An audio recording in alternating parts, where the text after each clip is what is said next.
Tugas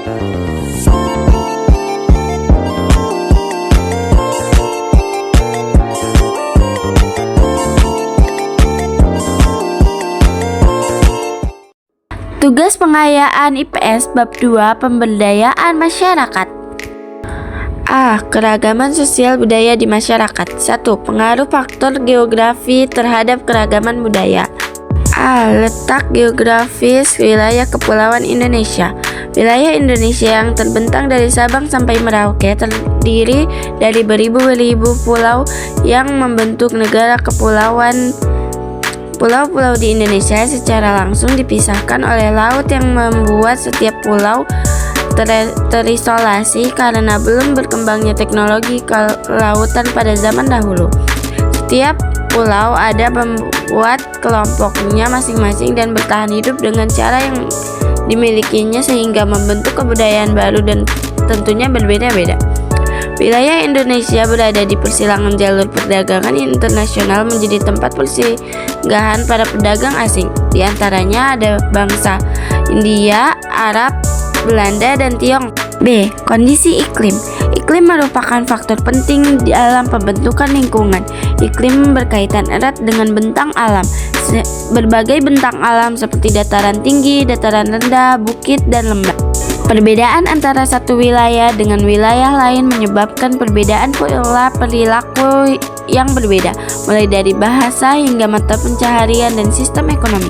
Contoh dari keragaman regional dapat dilihat pada masyarakat pesisir pantai utara Jawa dibandingkan dengan masyarakat yang tinggal di wilayah pegunungan di pulau yang sama, yaitu Pulau Jawa. Indonesia bagian barat didominasi oleh bioma hutan hujan tropis. Tetapi tahukah kalian jika Pulau Jawa secara mikro iklim dapat dibagi menjadi dua region?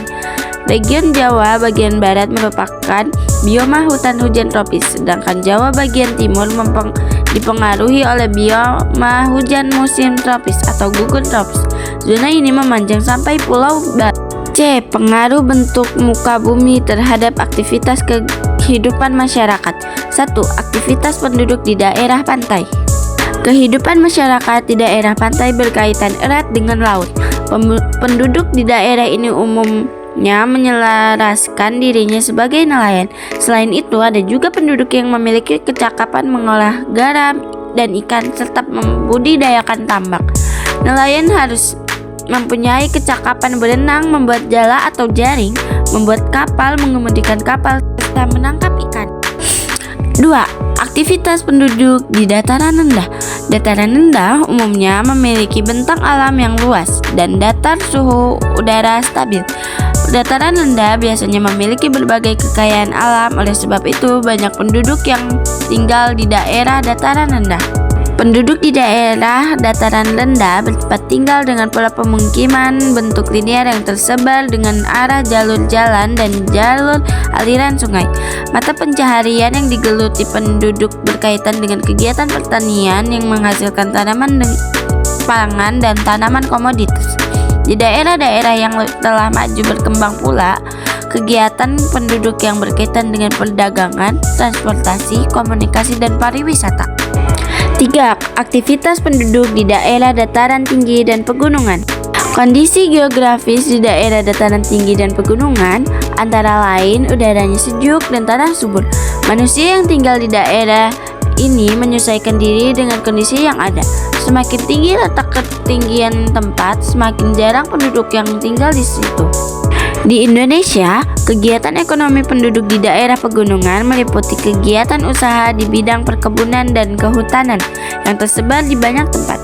Penebangan, pertanian, hortikultura yang menghasilkan sayuran-sayuran dan buah-buahan seperti di Lembang, Bandung, dan Batu Malang. Daerah pegunungan yang terdapat air terjun banyak digunakan untuk pembangkit tenaga listrik dan objek wisata alam. Berikut contoh gambar kegiatan yang berada di wilayah pantai dan pegunungan. 2. Jenis-jenis keragaman budaya di Indonesia. A. Bidang sosial. Keadaan sosial bangsa Indonesia dipengaruhi oleh ras dan suku bangsa. Indonesia yang terbentuk pulau-pulau memiliki beraneka ragam suku dan ras. Di bawah ini terdapat contoh daftar suku di Indonesia. B. Bidang kesenian. 1. Sastra atau bahasa. Bahasa adalah alat komunikasi manusia. Di Indonesia kita menemukan macam-macam budaya bahasa seperti bahasa Jawa, bahasa Bali, dan masih banyak lagi. Seni sastra mencakup cerita atau dongeng rakyat. Biasanya berkaitan erat dengan asal-usul suatu daerah. 2. Lagu. Pernah dengar lagu Apuse, Ampar-ampar pisang, atau Cangkeling? Semua lagu dengan bahasa daerah itu merupakan budaya kesenian loh. 3. Alat musik. Lagu dan tarian tak akan lengkap tanpa musik. Di Indonesia, musik-musik daerah dimainkan oleh keberagaman alat musik yang memiliki suara indah. Contohnya angklung, gamelan, sasando, dan lain sebagainya. 4.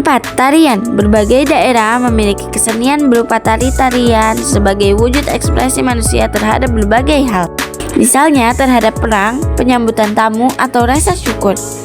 Di bawah ini terdapat contoh tari daerah, yaitu tari Saman yang berasal dari Aceh. C. Wilayah budaya.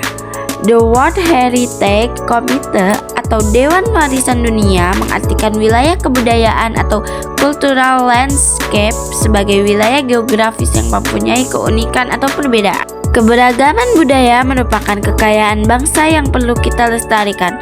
Pelestarian budaya daerah perlu dilakukan karena setiap budaya daerah adalah bagian dari budaya nasional. D. Bidang teknologi. 1. Senjata. Senjata adalah teknologi ciptaan manusia yang berfungsi untuk melukai, baik digunakan untuk menyerang atau melindungi diri sendiri. Di bawah ini ada contoh senjata daerah yang bernama renong. 2. Pakaian. Pakaian merupakan salah satu teknologi ciptaan manusia yang berfungsi menutup atau melindungi tubuh. Setiap daerah Indonesia memiliki pakaian adat masing-masing.